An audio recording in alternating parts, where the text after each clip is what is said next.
Bismillahirrahmanirrahim. Assalamualaikum warahmatullahi wabarakatuh. Alhamdulillahi rabbil alamin. Wabihi nasta'inu ala umurid dunya waddin. Wa ala alihi wa sahbihi ajma'in, amma ba'du. Alhamdulillah anak-anakku sekalian, alhamdulillah kita patut bersyukur kepada Allah karena kita sudah melewati 10 hari pertama dari bulan Ramadan. Mudah-mudahan kita masih kuat, kita masih diberi kesempatan untuk menyempurnakan puasa kita sampai di akhir bulan Ramadan ini oleh Allah Subhanahu wa taala. Selawat serta salam kita haturkan kepada baginda kita Nabi besar Nabi Muhammad sallallahu alaihi wasallam, Nabi yang telah memberikan kita jalan yang benar, Nabi yang telah membawa kita dari zaman kegelapan dulu menuju zaman yang terang benderang, dan mudah-mudahan kelak kita akan dikumpulkan dengan beliau di surganya Allah, amin ya rabbal alamin. Alhamdulillah pada hari ini Bapak akan memberikan sedikit materi, sedikit pencerahan bagi kalian tentang indahnya kebersamaan. Sebelum itu Bapak mau tanya, bagaimana nih kabarnya?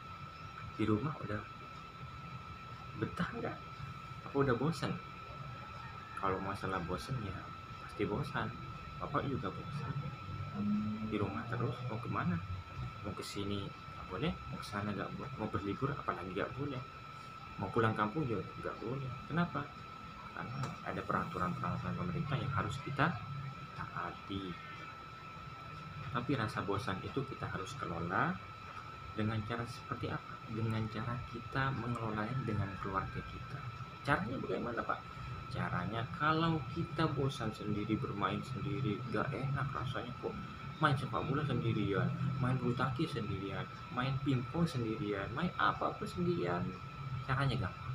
Ajak ayah kita, ajak adik kita, saudara kita yang satu rumah untuk bermain bersama, olahraga. Di samping menyenangkan bagi hati kita, itu pun menambah daya imun kita, artinya olahraga. Kalau olahraga bagaimana? Tubuhnya akan sehat. Kalau sehat bagaimana? Kalau sehat ya akan terjauh dengan penyakit-penyakit, apalagi penyakit yang tersebar di negara kita. Karena itu Bapak akan menyampaikan materi tentang indahnya kebersamaan dengan keluarga. Tiada hal yang paling indah selain indahnya kebersamaan. Terlebih lagi jika bersama itu kita dapatkan dengan keluarga kita. Keluarga yang merupakan salah satu bagian dari hidup kita yang sangat penting. Kita tidak akan hidup bahagia tanpa dukungan keluarga. Jadi apapun kesuksesan kita, dapat ranking 1, dapat juara 1, dapat juara lomba matematika, dapat juara hafalan Quran, tahfidzul Quran dan lain sebagainya, tidak lain mendapat dukungan dari keluarga kita. Maka kita harus bersyukur kita masih diberikan keluarga yang keluarga yang masih utuh. Masih ada ayah kita, masih ada ibu kita, masih ada saudara-saudara kita, baik kakak ataupun adik, nenek dan kakek dan lain sebagainya. Tapi Pak, ada sebagian teman kita yang orang tuanya sudah meninggal. Ya kita bersyukur. Kok bersyukur Pak? Ya bersyukur karena masih ada keluarga kita yang lain, masih ada kakak kita, atau masih ada ayah kita, ada kakek kita, nenek kita. Masih bersyukur, harus bersyukur, tetap kita syukuri. Karena saudara kita yang di luar sana di Palestina, ada yang seumuran kalian yang masih kecil, sudah tidak punya apa-apa. Orang tua tidak punya, kakek tidak punya, nenek tidak punya. Dia hidupnya sendiri sebatang kara. Maka dari itu kita harus syukuri. Hidup dengan kakek saja kita syukuri, hidup dengan ayah saja kita syukuri, hidup dengan ibu kita saja kita syukuri, apalagi hidup dengan keluarga yang masih utuh, yang masih dekat, harus sangat kita syukuri. Ya, kebersamaan bersama keluarga adalah hal yang paling penting dan dapat membahagiakan dalam hidup kita. Keluarga adalah tempat keluh kesah kita, baik dalam keadaan suka ataupun duka. Coba kalau seandainya kita jatuh main sepeda jatuh, nangis, kita pulang ngadunya sama siapa? Gak mungkin kita ngadu sama kakek kita atau ngadu sama tetangga kita, gak mungkin. Pasti kita ngadunya kepada keluarga kita dulu.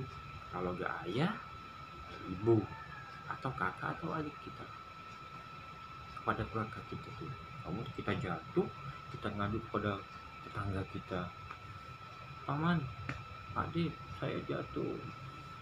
Ya, respeknya kurang dibanding dengan keluarga kita yang di rumah. Dengan keluarga kita bisa belajar indahnya kebersamaan. Tidak bersama.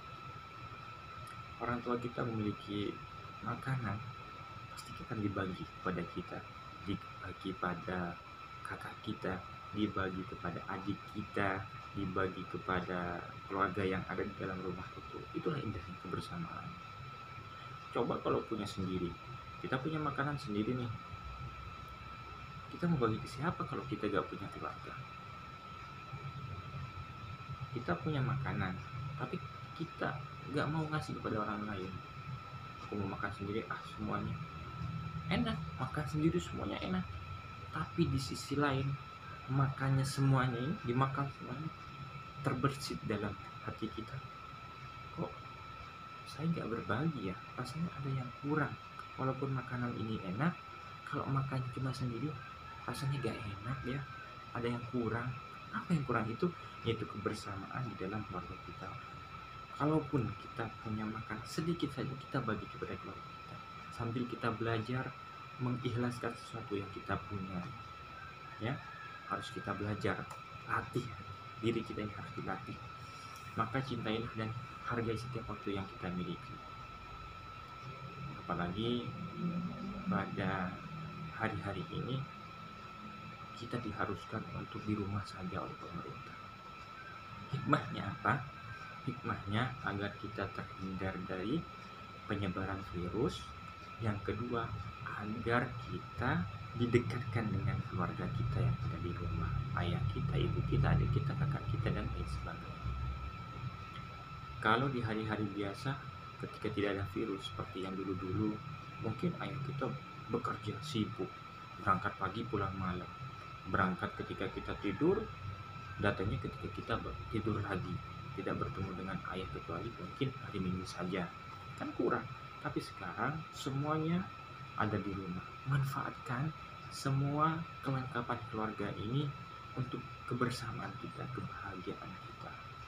Kita bercanda, tertawa, bermain, makan sahur bersama, puasa bersama, berbuka bersama, semua lengkap bersama keluarga kita. Ada ayah kita, ibu kita, saudara kita semua.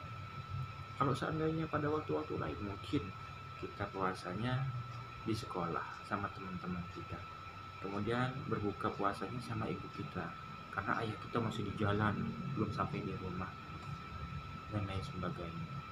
Itu salah satu hikmah Allah turunkan kepada kita.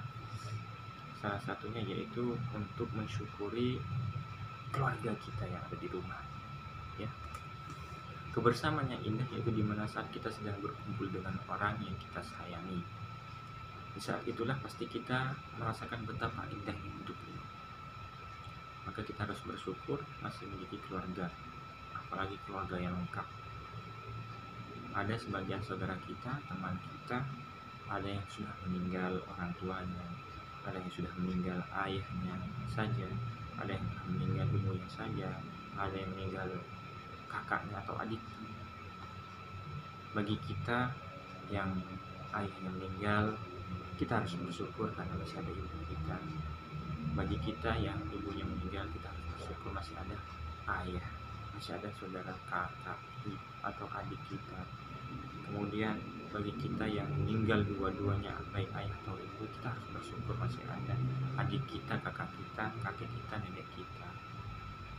Apalagi yang lengkap, yang kakaknya ada, adiknya ada, ibunya ada, ayahnya ada, kakeknya ada, neneknya ada. Harus sangat bersyukur karena indahnya dunia ini dengan keluarga kita.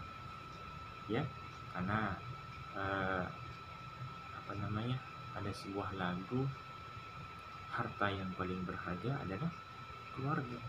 Harta yang paling berharga bukan emas, harta yang paling berharga bukan uang yang banyak, harta yang paling berharga bukan mobil yang mewah atau lain sebagainya, bukan. Harta yang berharga adalah keluarga kita. Keluarga adalah aset yang paling berharga dalam hidup kita, maka harus kita syukur. Kemudian Rasulullah SAW pernah bersabda, bagaimana kita bersyukur, bagaimana kita mensyukuri adanya keluarga kita, yaitu dengan cara salah satunya dengan mendoakan keluarga kita mudah-mudahan tetap sehat, mudah-mudahan tetap dilindungi oleh Allah, mudah-mudahan diberikan umur yang panjang. Didoakan keluarga kita, khususnya orang-orang tua kita, ayah kita, ibu kita, kita doakan. Karena Rasulullah bersabda, idza matal insan in qata amaluhu illa min tarakin sadaqatin jariyatin au ilmin yuntafa'u bihi au waladin sholihin yad'u lah. Jika seorang sudah meninggal dunia, terputuslah segala amal kecuali 3 hal. Apa 3 hal itu? Yang pertama, sedekah jariyah. Kita bersedekah 2.000 ke fakir miskin, 2.000 ke masjid, kotak amal.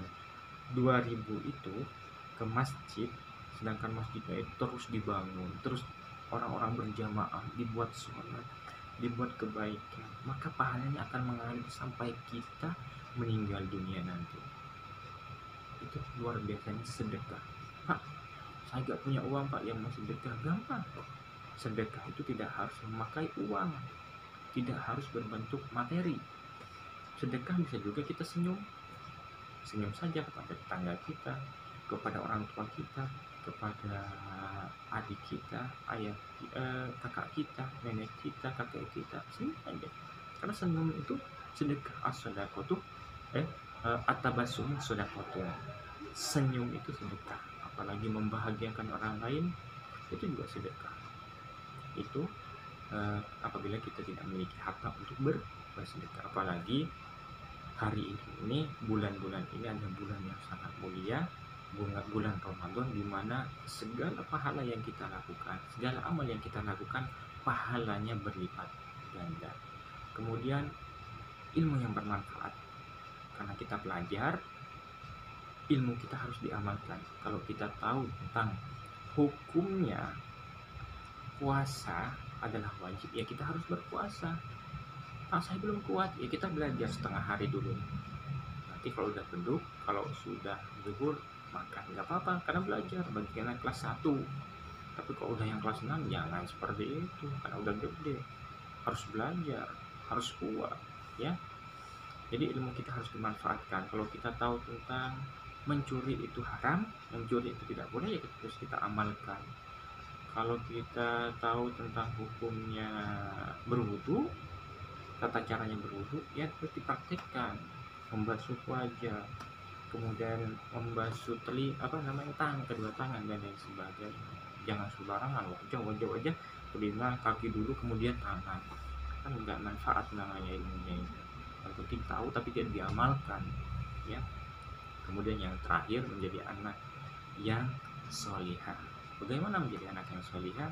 Kita harus berbakti kepada orang tua, dan jangan lupa kita harus mendoakan orang tua, baik orang tua itu masih ada ataupun sudah tidak ada. Karena doa kita menjadi amal yang tidak akan putus sampai kelak kita akan meninggal dunia, akan terus mengalir kepada orang tua kita. Baik itu pahalanya buat orang tua kita, ada pula pahalanya buat diri kita, ya. Harus tetap semangat walaupun kita tetap di rumah, walaupun kita bosan, mau tidak mau kita harus tetap semangat. Kelola rasa bosan itu dengan kebahagiaan yang ada di dalam keluarga kita. Banyak caranya, dengan bercanda, dengan bermain bersama, olahraga bersama, belajar ngaji bersama, belajar apa saja itu dengan orang tua kita, ya. manfaatkan momen-momen ini untuk kebersamaan kita dengan keluarga, karena belum tentu besok kita masih bisa bersama keluarga. Bisa jadi besok orang tua kita meninggal atau adik kita meninggal, bisa jadi pula besok kita sendiri yang meninggal, kan kita tidak tahu, umur tidak ada yang tahu kapan kita akan meninggal. Karena itu manfaatkan momen ini untuk kebersamaan kita dengan keluarga. Oke, mungkin hanya itu yang dapat saya sampaikan. Mudah-mudahan manfaat. Salam untuk orang tua kalian semua, tetap semangat, rajin belajar, rajin ngaji, sholatnya ditekunkan, kemudian perbanyak amal soleh ya. Oke, itu yang dapat Bapak sampaikan. Kurang lebihnya mohon maaf. Assalamualaikum warahmatullahi wabarakatuh.